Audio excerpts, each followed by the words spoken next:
Hi there, I'm Andrea Koppel, and it's time for coffee, the podcast where you get to hear firsthand what the jobs and careers that interest you the most are really like. Hey there, Java junkies. Welcome to another episode of T4C. I am so glad you pressed play. And trust me, you will be too when you learn more about my next guest. But before I introduce you to him, I'm going to go out on a limb here and predict that what he will be sharing with you about just how profoundly and insidiously various foods like dairy and cheese are affecting your brain and your health could radically change your life for the better. And in the process, help you to realize your full potential personally and professionally. But first, I want to put this episode into a little bit of context. As I hope you know, when I launched Time for Coffee in August 2018, it was because I wanted to help all of you, the 18 to 28-year-olds who are college students, grad students, and young professionals, to turn your degrees into careers you love. In fact, that's the mission of T4C, and that is why all the content we produce is free. And we're trying to accomplish this mission by bringing professionals in dozens of different careers, from the entry level to the C-suite, to you for on-demand content, caffeinated career conversations. But another super important part of T4C's mission is to help educate you about health, wellness, and self-care. Because as I learned the hard way, my friends, what good is it to have a job you love if your physical and or your mental health sucks? I am 55 years old, and over the years, I have struggled with things like an eating disorder, depression, anxiety, drinking too much alcohol, hypothyroidism, another autoimmune disease called Raynaud's. And it was only after I educated myself about the huge importance of good nutrition and learned about the gut-brain connection that I began to get myself on a healthier path. And over the course of the last year, I have had the privilege of interviewing some really exceptional experts, whether it's Dr. Mark Hyman or Dr. Bill Stixrud and Ned Johnson or Dr. Ellen Vora. And you can find all of these episodes on the T4C website at time4coffee.org. Just scroll down to the bottom that says wellness. You'll see the box that says wellness, health, and self-care. Well, today, I am thrilled to have another expert to add to that extraordinary list of healers. Dr. Neal Barnard is an adjunct associate professor of medicine at the George Washington University School of Medicine in Washington, D.C., and he is the president of the Physicians Committee for Responsible Medicine, which he founded way back in 1985, the year I graduated from college. Dr. Barnard has led numerous research studies investigating the effects of diet on diabetes, on body weight, and on chronic pain, including a groundbreaking study of dietary interventions in type 2 diabetes that was funded by the National Institutes of Health. And that paved the way for viewing type 2 diabetes as a potentially reversible condition for many patients, something that was unimaginable not that long ago. Dr. Barnard has authored more than 90 scientific publications, and he's written 20 books for medical and lay readers, and is the editor-in-chief of the Nutrition Guide for Clinicians, a textbook made available to all U.S. medical students. As president of the Physicians Committee, Dr. Barnard leads programs advocating for preventative medicine, good nutrition, and higher ethical standards in research. His research contributed to the acceptance of plant-based diets in the dietary guidelines for Americans. And then, in 2016, he founded the Barnard Medical Center in Washington, D.C., where I actually am a patient, as a model for making nutrition a routine part of all medical care. Dr. Barnard, welcome to Time for Coffee. I know you're a medical doctor, but I have to ask you, are you caffeinated and ready to go? I am ready to go. Thank you so much for including me in the program. Absolutely. And you're not caffeinated. You want to tell us why? Just not my thing. Coffee's not one of these things that has a lot of health issues about it. It's okay. I joke that I'm not old enough. But okay. Anyway, coffee's okay. All right. Well, before we dig into some of your research and the tremendous benefits of a plant-based approach to eating, and the addictive nature of things like cheese, which I have to tell you, blew my mind. I mean, your book is right over your shoulder there, The Cheese Trap. I would love it if you could share with me and with the Time for Coffee community how a young guy who grew up on a farm, a working farm in Fargo, North Dakota, ended up moving away from a meat-based approach to our diet as Americans to saying, no, that's not good for me. And in fact, I'm going to educate others about a plant-based approach to eating. Well, Andrea, we didn't really have a clue. I got to say, we thought nutrition mattered just a little bit. You need protein, you need some iron. We didn't take it very far. And we didn't really think that what you eat and what you choose to have for breakfast and lunch and dinner could have any big effect. Couldn't reverse heart disease or make diabetes go away or any of those kinds of things. It was just this minor thing that we kind of neglected. And I got to say, my North Dakota roots were roast beef, baked potatoes, and corn, except for special occasions when it was roast beef, baked potatoes, and peas. And that was about as far as we went. But what happened to me was the year before I went to medical school, I had a job in a hospital in Minneapolis. And down in the basement of the hospital, it was the hospital morgue. And my job was to be the autopsy assistant. When anybody died in the hospital, I had to help the pathologist examine the body, which really meant he would open up the chest. Well, I'll never forget. One day, a man died in the hospital of a massive heart attack. And so here's the body. And he opens up the chest. He pulls off a big chunk of ribs off the front of the chest. And that laid open the heart. And he said, look in here. And he took a scalpel and he cut open one of the coronary arteries. And this was like a class for me. He said, we call them coronary arteries because they crown the heart. And look inside as I open up one of the coronaries. And he said, feel it. So I had gloves on and it felt inside the artery. And instead of it being this sort of flexible, rubbery tube that I thought an artery would be like, it was like concrete. It was hard, like a rock. And he said, that's atherosclerosis. Where does that come from? He said, that's your bacon, your eggs. The cholesterol causes this to happen. And then he looked at the carotid arteries going to the brain. They had the same thing. And he said, this person died of a heart attack. He was headed for a stroke, but the heart attack killed him first. Anyway, this was all an eye-opener. End of the day, he finishes up, writes up his notes, heads out of the room. And I'm left with the body that I got to clean up. And I put the organs back in. I put the ribs back in the chest and sewed up the skin.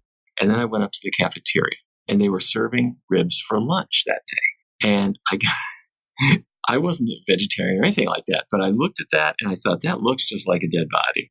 And it smelled like I couldn't eat it. I just couldn't eat it. And as time went on, this started to kind of play on my mind. And I learned all the other pieces. When it comes to food choices, there's the health consequences to your heart, to your brain, cancer risk, to your weight, all these things. There's the environmental concerns, which are in the headlines every day now. And then there's also the part about animals. And I have driven animals to slaughter. And I have hunted and done all these things that we took to be a normal part of our culture. And I just started to rethink everything. And so that was kind of the start of all of this. Oh my gosh, I can only imagine how gruesome that was to be in the cafeteria seeing the ribs. But something that the doctor who did the autopsy said really struck me, and it was the fact that he made that connection to the food. And yet not many doctors then advise to cut it out completely. Why is that?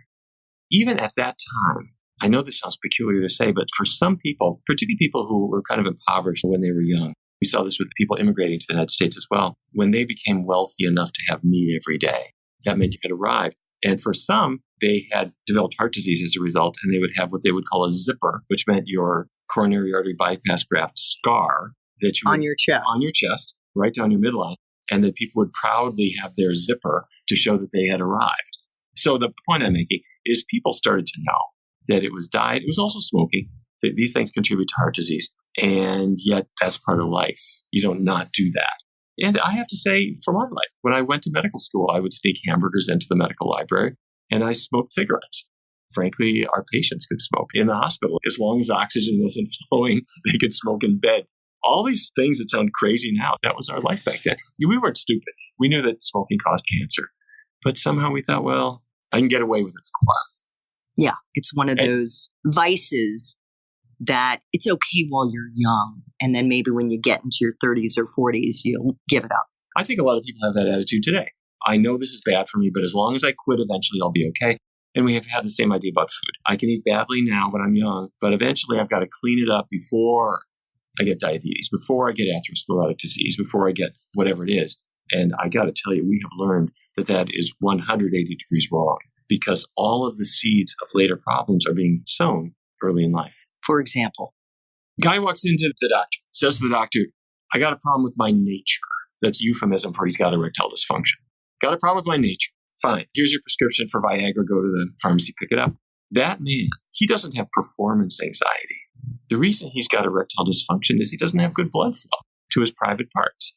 He's got atherosclerosis, narrowed arteries to his private parts. The male sexual anatomy is this hydraulic device that you got to have good blood flow for it to work. It was obviously devised on a Monday because it's always like malfunctioning. But anyway, all Viagra does is it opens up the arteries temporarily. Here's the point. If he's got atherosclerosis there, he's got atherosclerosis in his heart. I mean, narrowed arteries in his heart. He's going to have a heart attack. He's got narrowed arteries to his brain. He's going to have a stroke. And the fact that he's got erectile dysfunction is a sign that all these other processes are in gear. But the one that became symptomatic first was the erectile dysfunction. But then if you go even back further in time, when he was 18 years old, the same process was happening not in his private parts and not so much in his heart or in his arteries to his brain, but in the arteries to his lower back. That's the first place it begins. The aorta comes off the top of the heart and it does a U-turn and runs right down in front of your spine. And it gives off arteries to every vertebral segment, the bony vertebrae. They get blood from the aorta. The very first place where artery blockages occur is not in the heart. It's in the arteries to the lower back. So, gee, I'm kind of sore today. Or after my accident, I just haven't been able to get back together or something like that. What I'm talking about is you might have trauma from day-to-day life, but if you've got a wide open blood supply to your lower back, you can heal. If you don't, then the discs that are between the vertebrae, they're like little leathery pillows that keep the vertebrae from bashing into each other. The discs between the vertebrae get fragile from the lack of oxygen. And just like a pillow, it explodes and the inside herniates out. It presses against the nerve and you get back pain. So people are starting to get those symptoms by age 18 or 20. A lot of American kids have completely lost one of those vertebral arteries. I mean, it's paved over by all their bacon and eggs. They're not aware of it. Nobody's told them. They don't think of a heart attack because that's a stage that's going to occur much later. To be even more frightening, researchers in Australia a few years ago started doing sonograms on babies. And what they found is that if the mother has been having an unhealthy diet during pregnancy, you could see artery changes, artery thickening at birth. So this process is lifelong. The heart attack that put this man in the morgue in the hospital, that was the final chapter of a book that he started to write when he was a child. And so kids today are immortal. I'm 18, 20, I can smoke, I can drink, I can do all these things. Your body is rotting from the inside out if we put junk into it. That's the bad news. The good news, almost all of this is reversible, but it's not reversible unless we really make a big change. But if you do, the body wants to heal. It will heal. So I want to ask you about that big change. And as you know, our listeners are between the ages of 18 and 28. They're actually of all ages, but that's right. Who we're trying to educate the most are the young people. Dr. Barnard, before I go on with that, I just want to tell you, unfortunately, because of the audio, when you hit the table that... Did I do that a whole bunch of times? Have I been beating on the table? You've been beating on the table. But I'm sorry. No. How many times did I do that? I want to speak with you both as a medical doctor, but specifically as a psychiatrist, because you said going back to when they're 18 and the lower back manifests pain. But what about the mental health? And there is an epidemic of anxiety among young people today, not to mention older people. But I know, because I'm seeing it in my own family, the depression that manifests, the anxiety that manifests among kids, ADHD. Do you think there is a connection between diet and some of these so-called mental health disorders that are breaking out all across the country? The answer is yes. That said, growing up is rough, and it's rougher now than it has ever been. By that, I mean our lives are extremely complex. And when kids are, I don't mean just when you're 18, but when you're in school, when you're in junior high, kids have all kinds of anxieties and worries and things that they're not prepared for. So it's easy for parents to say, oh, childhood, what a wonderful time.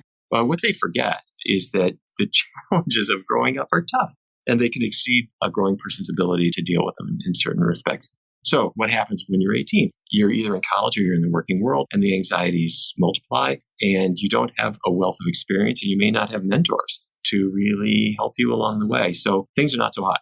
All that said, we did a study a few years ago with Geico, the car insurance company, because if you look out the window, their headquarters is just down the block from here. And so the reason we did the study was they have 2,500 employees in this building, and they've got obesity and diabetes, all kinds of health issues, and they wanted to provide better health. So what they decided to do was to provide a program for anybody who wanted to completely clean up their diet. 18 weeks, everyone was going to do a vegan diet, like no animal products at all. And the cafeteria was going to serve healthy food for everybody. I mean, they had bad foods too, but they would have, in addition to the double bacon cheeseburger, they would have the veggie burger and the oatmeal bar and the salad bar and the spaghetti marinara and healthy foods. So I got to say, people did great. They lost weight. If they had diabetes, it got better and so forth. But in the course of this trial, we happened to rate mood with special tests for depression and anxiety. And we found that those things improved too, quite substantially. And we weren't exactly expecting that. And I didn't have a reason why that would be the case. We just knew they were getting healthier physically. But then we looked at more objective things like, are you at work or not? Like, did you call in sick? And we found that absenteeism fell way off in the people who made this diet change. So something about a healthier diet is affecting it. What could that something be? Part of it is that you're kicking certain things out of the diet. And this starts early in life. When you see kids who have ADHD, for anybody who doesn't know what we're talking about kids who can't pay attention. They're extremely distractible. There have been a lot of theories that it's artificial colors, preservatives, artificial additives. Yes, for some kids, but not most. Then other people have said, wait a minute, it's a whole lot more wrong in the diet than that. How about all the sugar in your soda that you're having as well? Or dare I say, even the caffeine that's poured into some of those sodas. When I'm 9 years old, the kid's behavior is influenced by it. And people have gone a step further and said the body reacts to certain parts of the diet, like dairy, which kids are all told, drink your milk, not realizing that many kids react rather badly to the dairy protein. It's not an allergy. They don't break out in hives, but they respond in ways they wouldn't otherwise respond. And we see this in all kinds of neurological ways. We see it with migraine headaches in many kids. Autoimmune conditions are triggered by it. And I'm not suggesting this is every kid. It's not. But what we do believe is that when kids clean up their diets and follow what I'm going to say the best diet, 100% plant-based, no animal products, no dairy, a number of these kids settle down. And then in later life, because there's no animal fat, the blood circulates to the brain better, better oxygenation, and also better oxygenation of your muscles, which is why athletes do better on this kind of diet. So you asked a really good question. I'm giving a slightly overly complicated answer.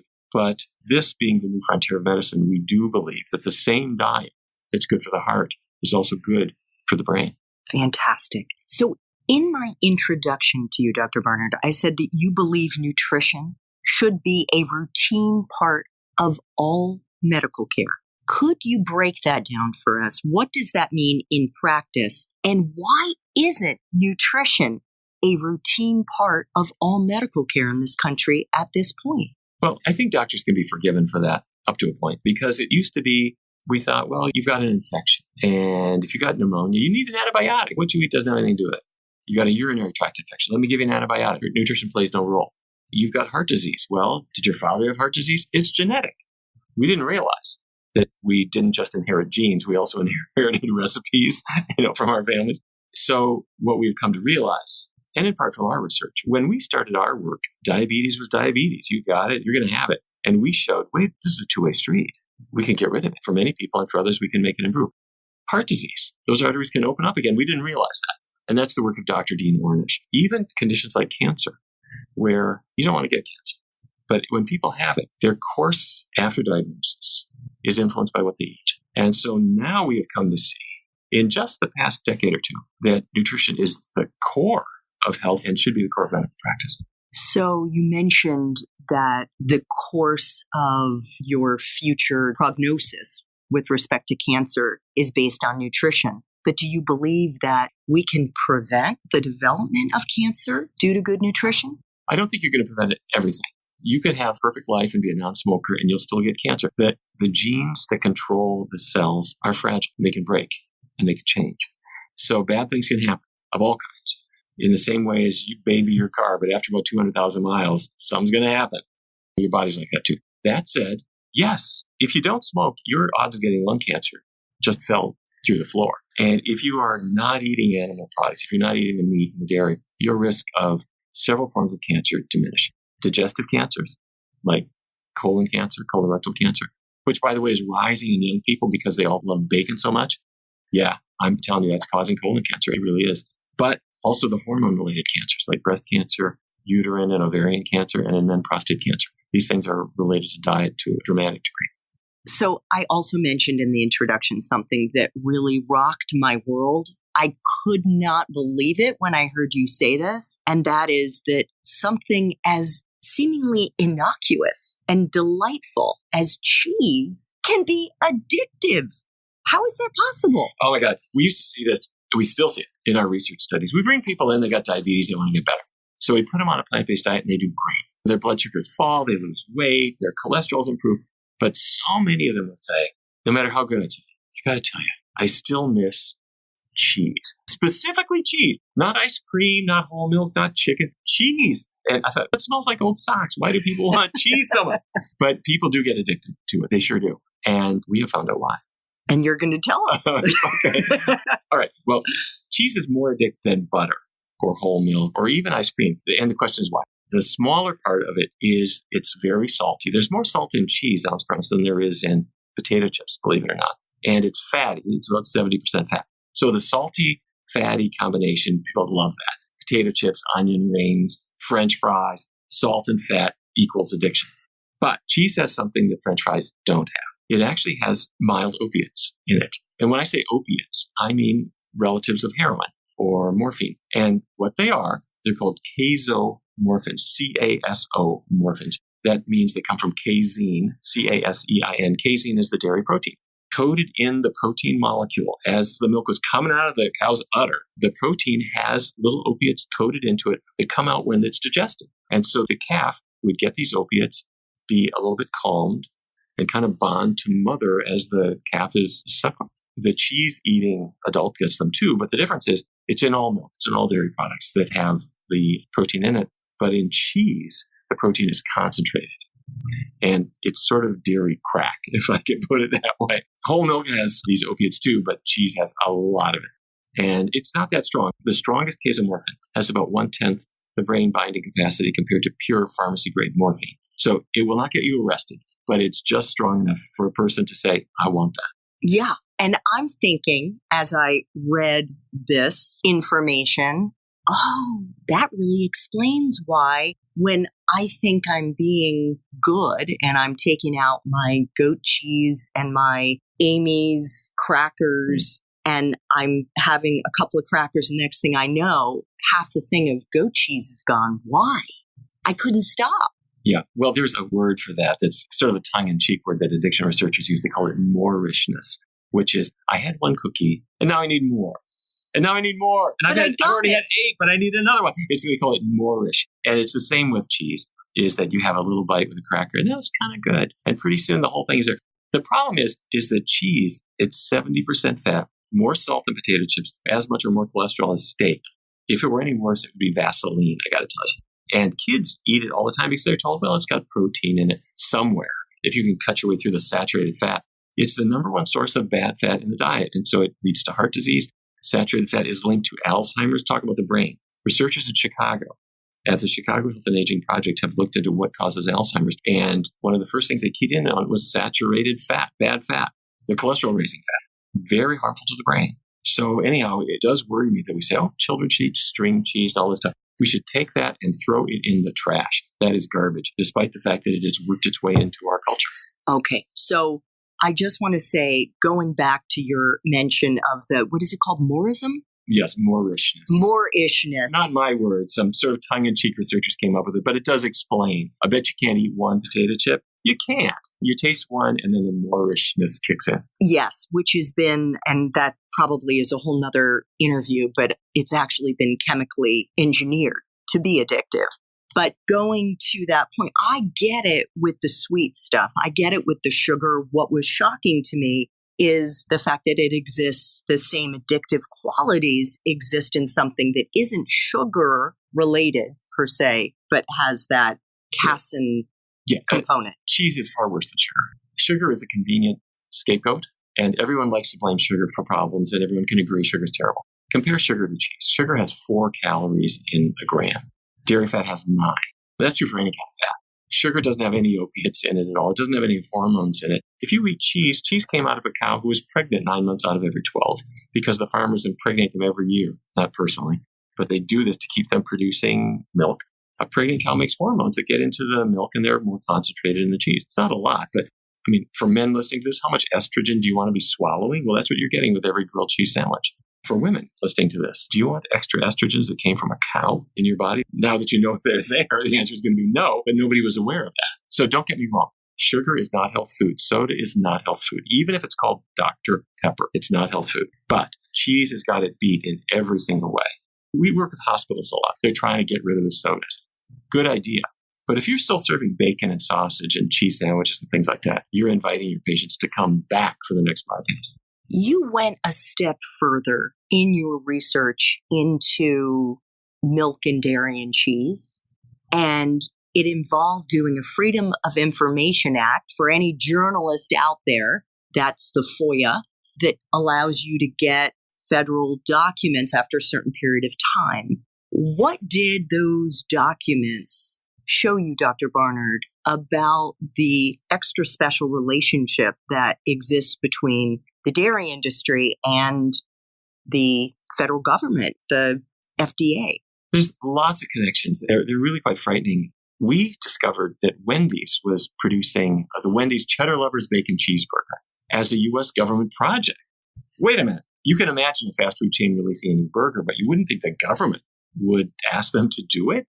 And I could show you the contract that the U.S. government signed with Wendy's to release the Cheddar Lovers Bacon Cheeseburger. When was this? Just out of curiosity. This was a couple of decades ago now. But since that time, they worked with Taco Bell so that as you're going through the drive-thru, they'd say, "Welcome to Taco Bell." And then a suggestion, "Would you like to try a quesadilla today?" Cheese. Cheese was the thing. They worked with McDonald's. They worked with Burger King. They worked with all of them.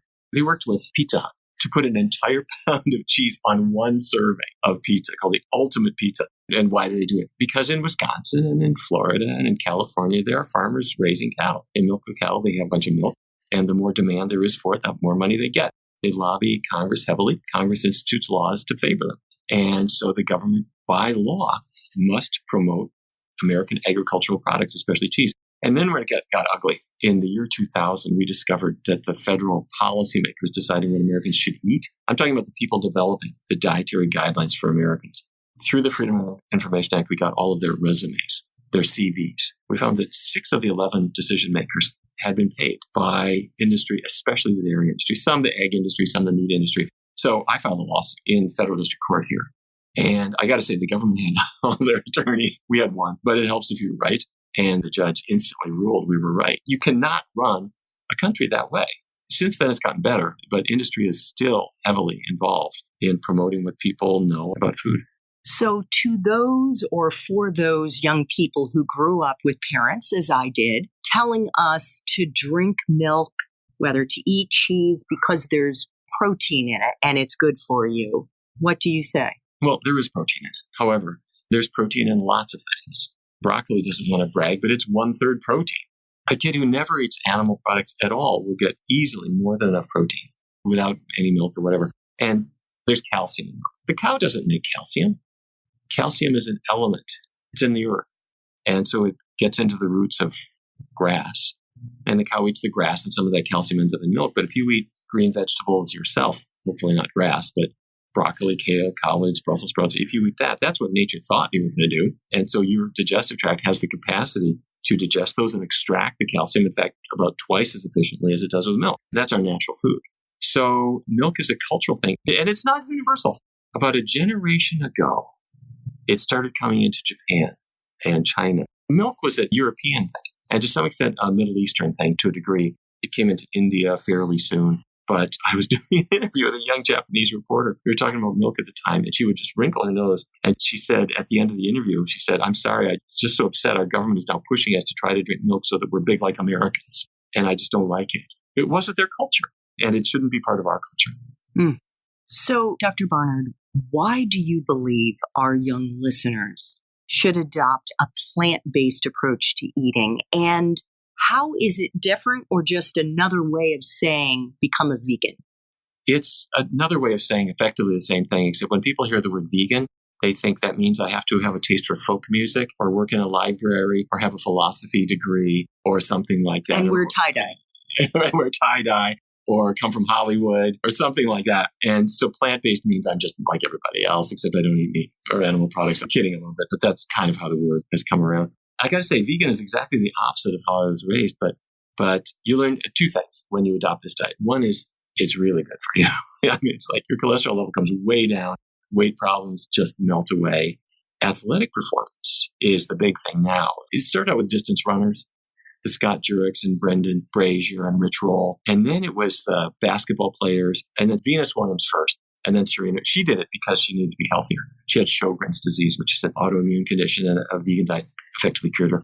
And then Novak Djokovic, who's the number one tennis player in the world, said, well, I'm going to do that. And he did him one better. He started a vegan restaurant in Monaco. And then the racers, Lewis Hamilton is the top Formula One auto racer, top racer in the world. And he's been vegan for years.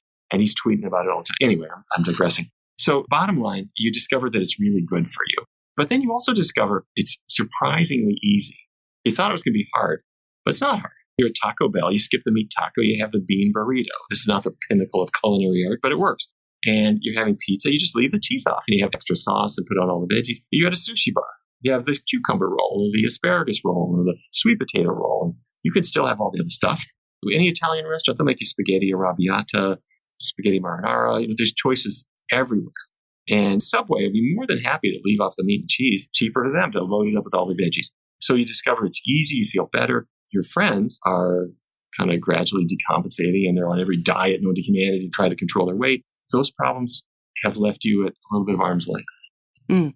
So because you are a psychiatrist, I have to ask you about the gut-brain connection. That was also a revelation to me. I think I only learned about it a couple of years ago. Could you share with our young listeners what it is and, in effect, what happens to the forgetfulness, the cloudy-headedness? I can speak from personal experience, just saying that I think my memory has gotten a whole lot better since I changed my diet. We hear this all the time. And I have to say, this is really a frontier. I don't think we're anywhere near done with the research in this area. But what we know is this. Your digestive tract has healthy bacteria in it, and you need them. You don't want to have a totally sterile digestive tract. You need your healthy little bacteria in there. They help you digest food. They produce compounds that influence your health in a variety of ways. But there are also not so healthy bacteria in there. And researchers did a wild experiment. These researchers were in Pittsburgh. They brought in a group of men in Pittsburgh, and they said, we want you to start eating. These were African-American men. They said, we want you to eat a rural African diet of root vegetables and beans and simple foods and throw out the chicken nuggets and the pizza.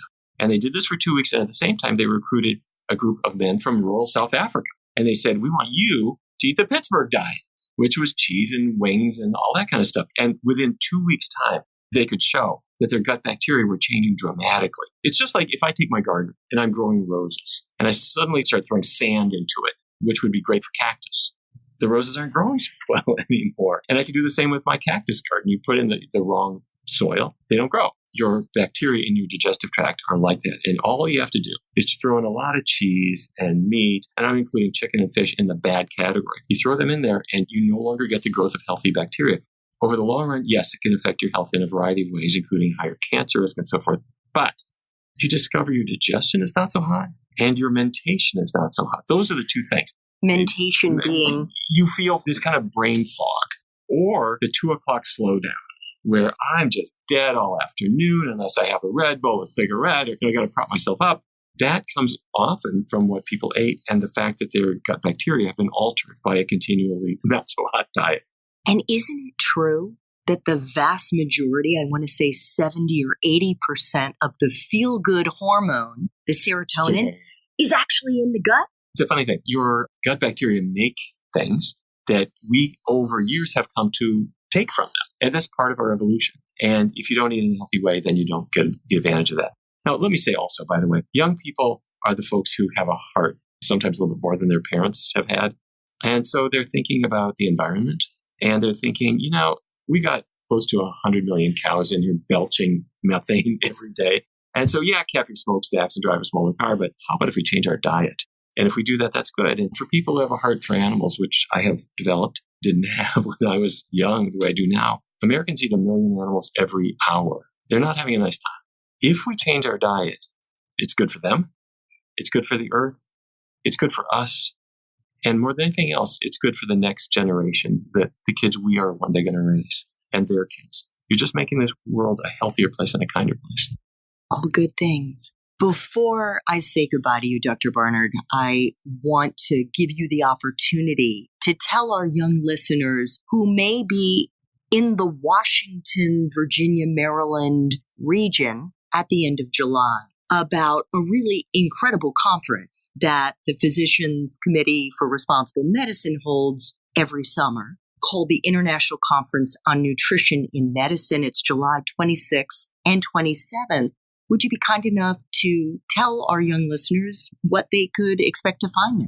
Yeah, it's a great conference, and I do hope people will go. I have to say, it's a little more technical than some conferences. The first day, which is the 25th, is a little more down to earth and gets people up to speed. The second 2 days, the audience is filled with doctors who really want to learn things.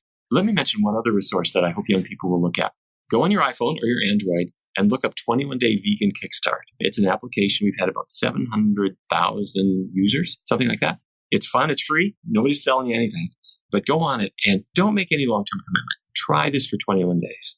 There's videos, there's recipes, there's tips for eating out, tips for things you might want to buy at the regular grocery store, and it will just change your life, English and Spanish. Fantastic. So for those of you who either want to learn about the 21-day Kickstart, they can go to the Physicians Committee for Responsible Medicine website, or they can go on the App Store. Yeah, wherever you get your apps. Sure, you can go to the App Store or anywhere else. 21-day Vegan Kickstart, free, fun, and brush up your Spanish while you're at it. Excellent. And if you're interested in the International Conference on Nutrition and Medicine, that is at the end of July, you can check out our show notes. We'll have a link there as well, but you can go to P like Paul, CRM like mother.com, and you can sign up to attend. Dr. Barnard, I want to thank you so much for making time for coffee with me and the Time for Coffee community. Even if it was only figurative, it was such a pleasure to get to do this interview with you in person. The work that you and your colleagues here at the Physicians Committee are doing is so incredibly important. It's extraordinary to think that you've been doing it now for over 35 years, and I can't wait to see what's coming next. Well, let me thank you, Andrea. I have to say, in any given day at our clinic, a doctor might see 18 patients, 20 patients, something like that. But you take a message and you reach a whole lot more people like that in one single broadcast. And you'll never know who it is who's been informed and inspired and changes their life and passes along to somebody else. But I guarantee you, in any given day, you're saving a whole lot more lives than a doctor is. So thank you for being part of this collective team. Thanks so much for listening to Time for Coffee, where the professionals in the jobs that most interest you always have time to grab coffee 24/7, no matter where you live. I have one quick favor to ask you. Remember to rate, review, and subscribe to Time for Coffee. Thanks so much.